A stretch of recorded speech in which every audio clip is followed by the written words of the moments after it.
Welcome to The Pillars, the podcast of the 363rd ISR Wing of the United States Air Force. I'm Chaplain Jim Bridgham. And I'm Sergeant Ackerberg. On each episode of The Pillars, we find a brief resilience topic so you can practically fix any potential roadblocks you encounter and finish a better wingman, airman, and leader. Today, we have the privilege of having the Vice Commander, Colonel Patrick Sutherland, here with us. He is the Vice Commander of the 363rd ISR Wing.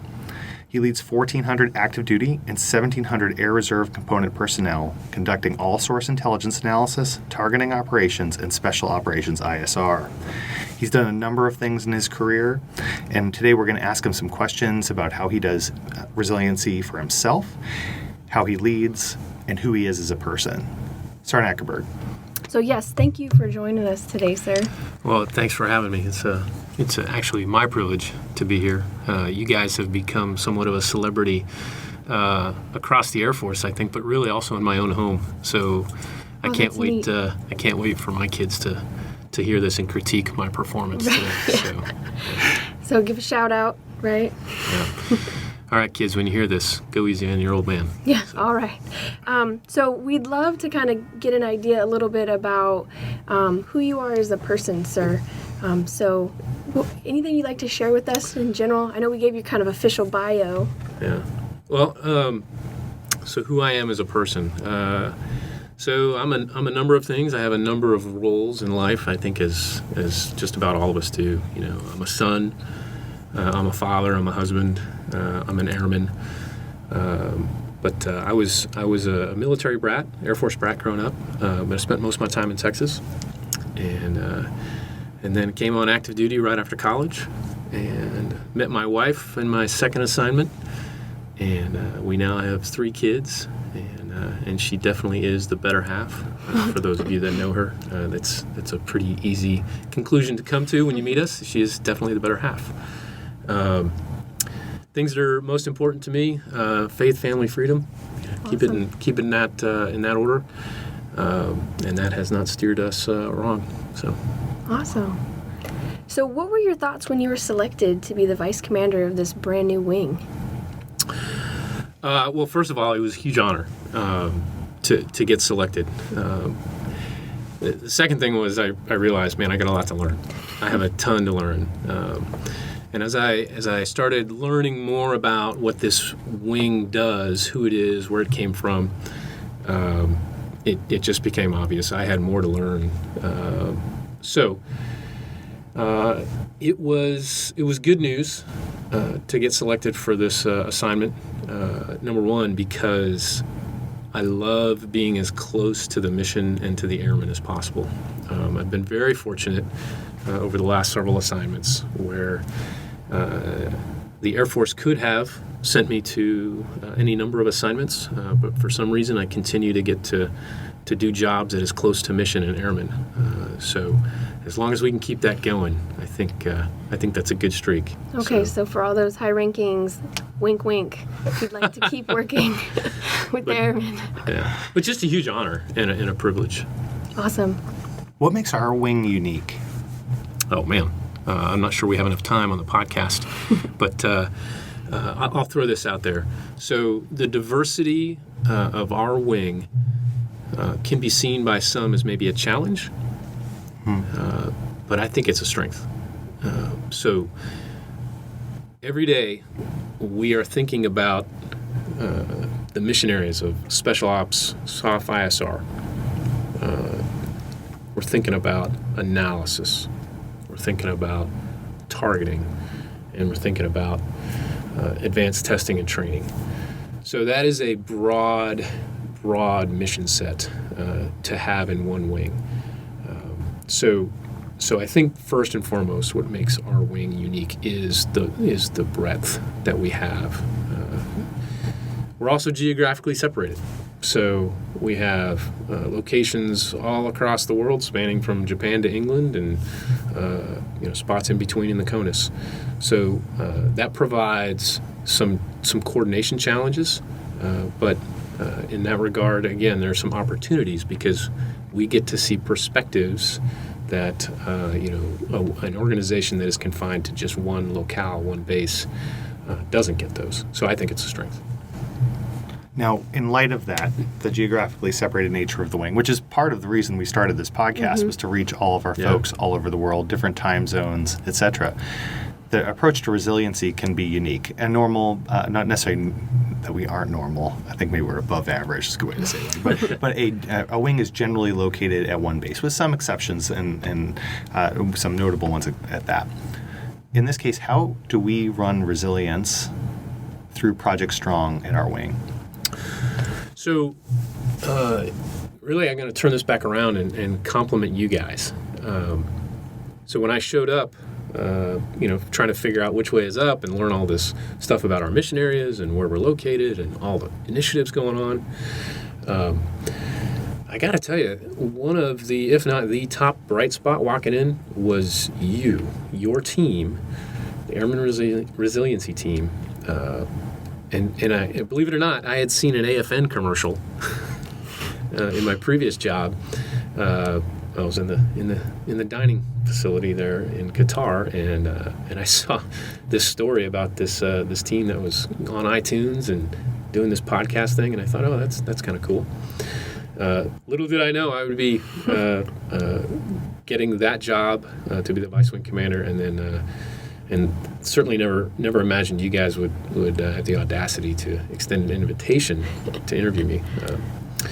But you guys are really driving resiliency across this wing in creative ways that I think the rest of the Air Force is going to model itself after. So this podcast is one of them. The quick hitter, 5 minutes to thrive is great. But resiliency, I think, for our wing is really where we got to get to, and where you're driving us to is that embedded, organic, unit level care, embedded care. So, good news, just saw an email this morning, I think you saw it as well, that we just, we're looking at in place no later than end of January 2019 for 4 of our units to have mental health techs assigned. So we're looking at Hurlburt, Cannon, and Nellis. So, I'm sorry, I said 4, so it's 3. So that's great news, because it's all about trust at the unit level. And you trust the people that you interact with on a daily basis. So to me, that is a huge step forward.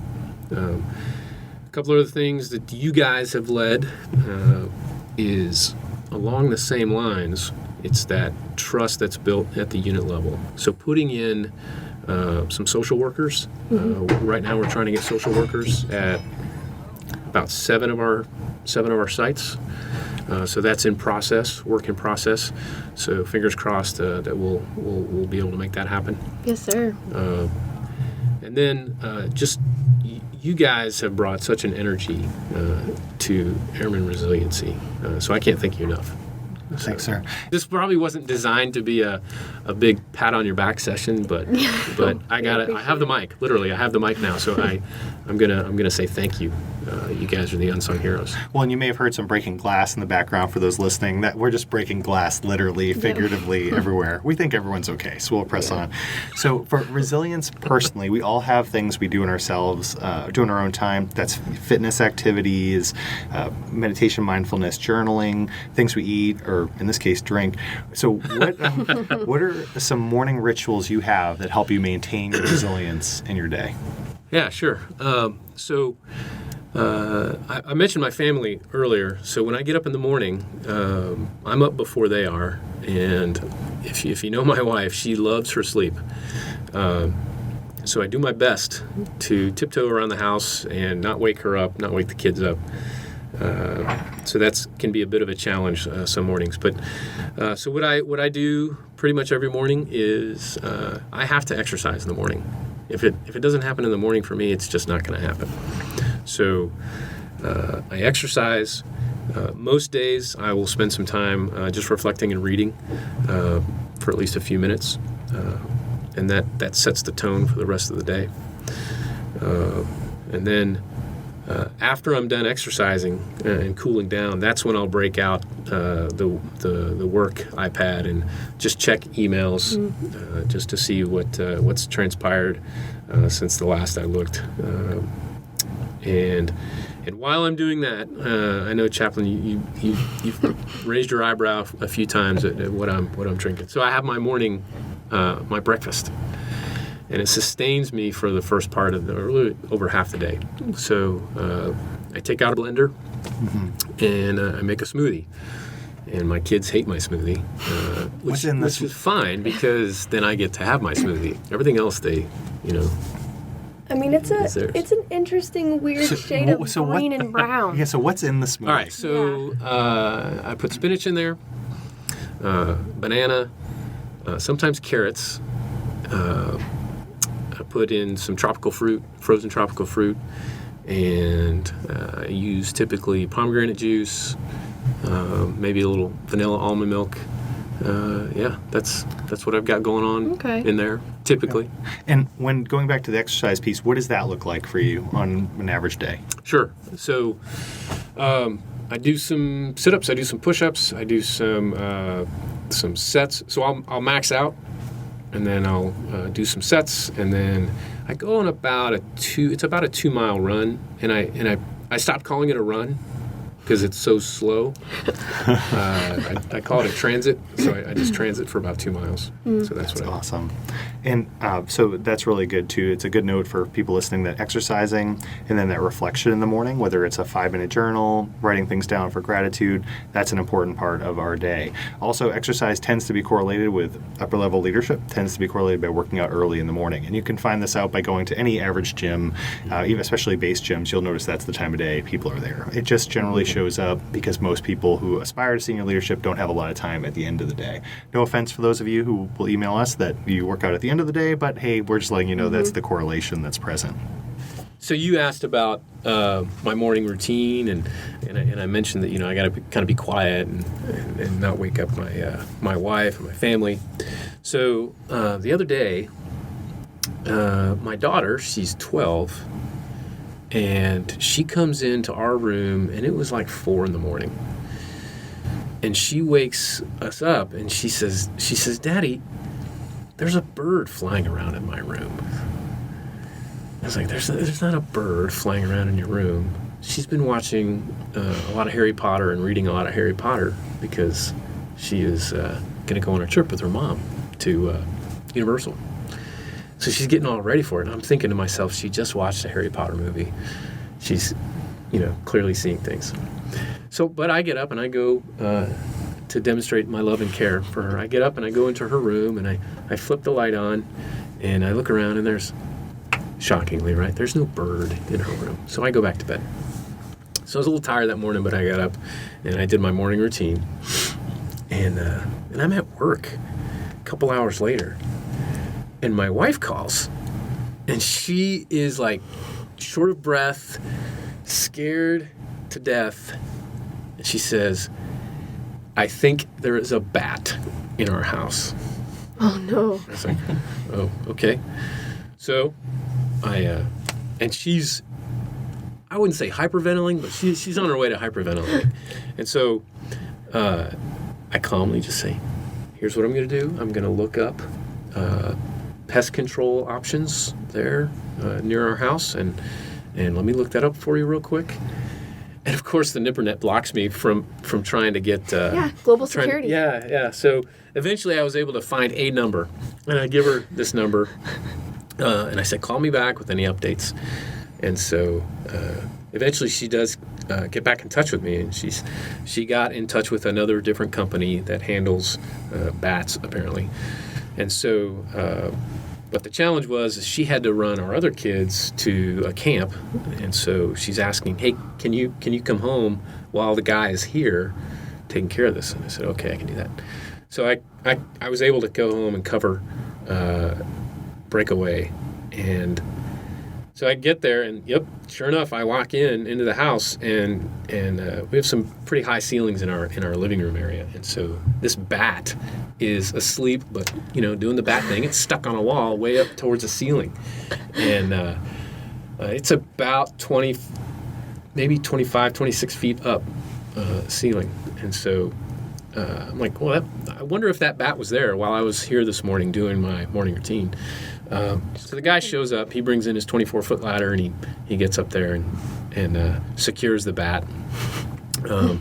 And I have great video of my wife and how she handled this, and so at some point that may go viral if I share that with the world. Although I do love my wife and I love my marriage, so I'm not sure that will ever make it to Facebook or to YouTube.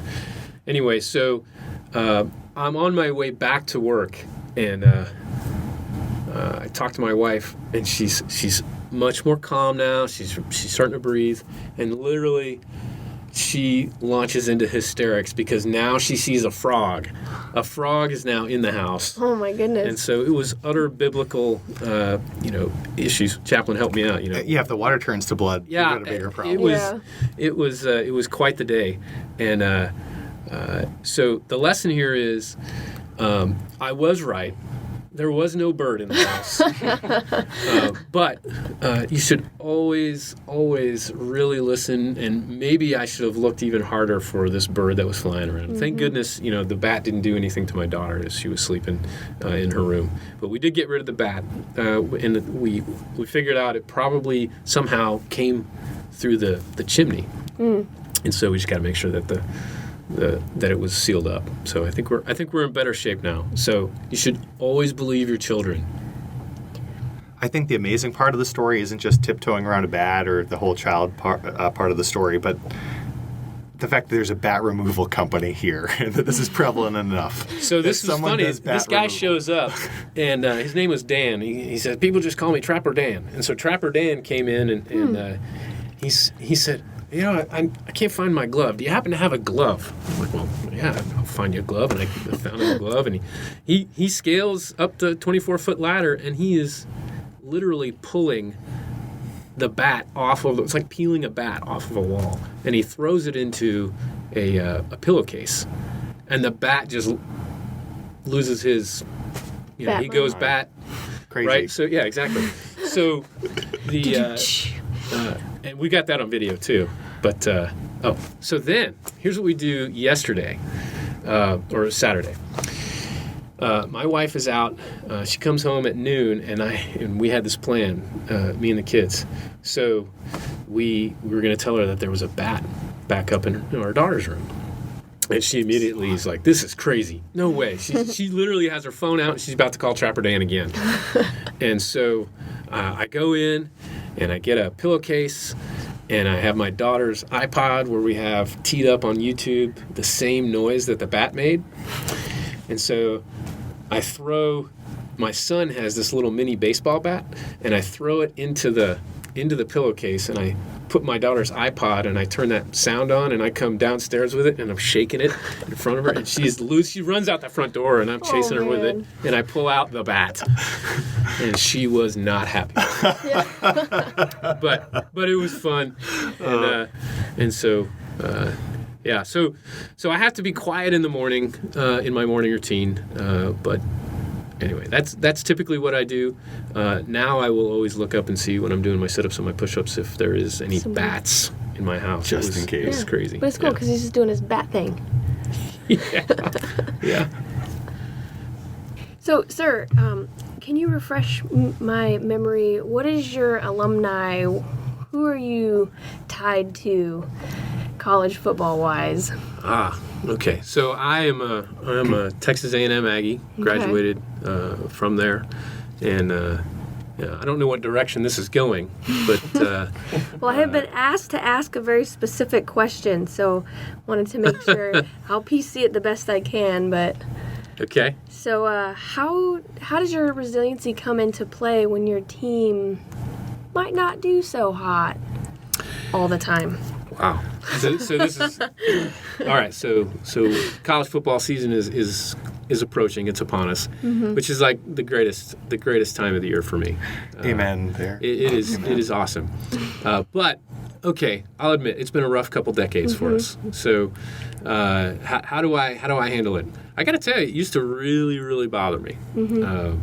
But in life, don't sweat the small stuff. And generally speaking, almost everything is small stuff.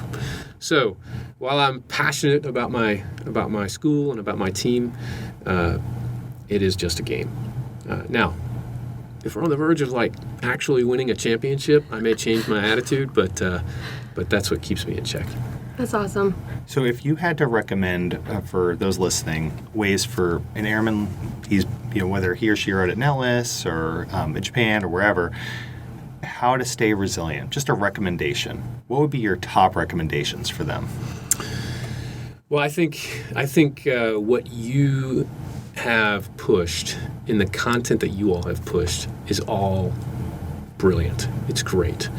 Having an attitude of gratitude, it starts with that. It really does. So, in our life, in my family's life, we've had some tough times, but I would say that our tough times pale in comparison to many other families out there. But we have had some. And so those times will come.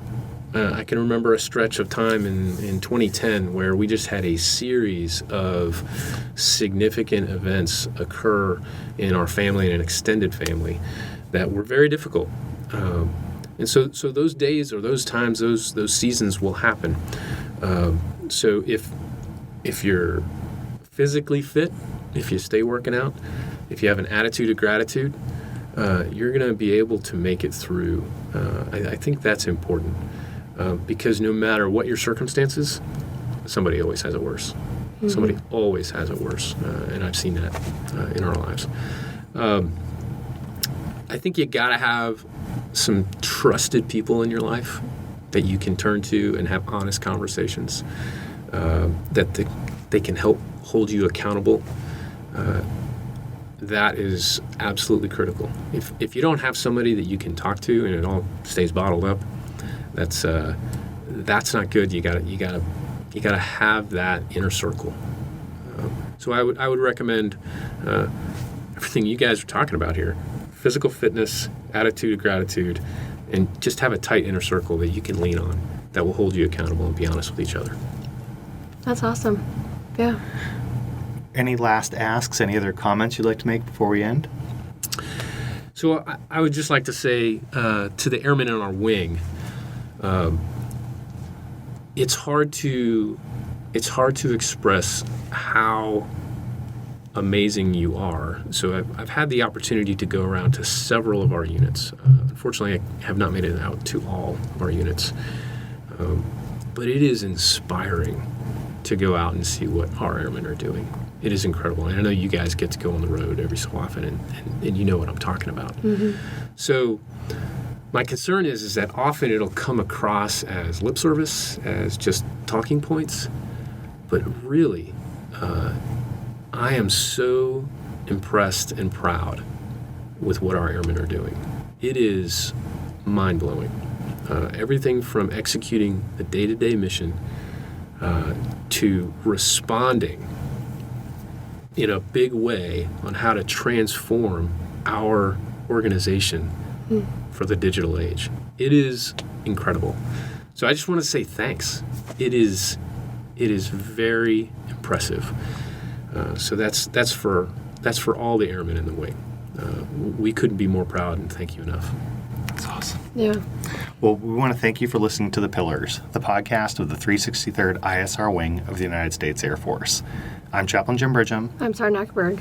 And I'm Colonel Pat Sutherland. And sir, again, thank you for being here today. We very much appreciate it. Thank you so much. And again, we also thank you for what you do for our nation.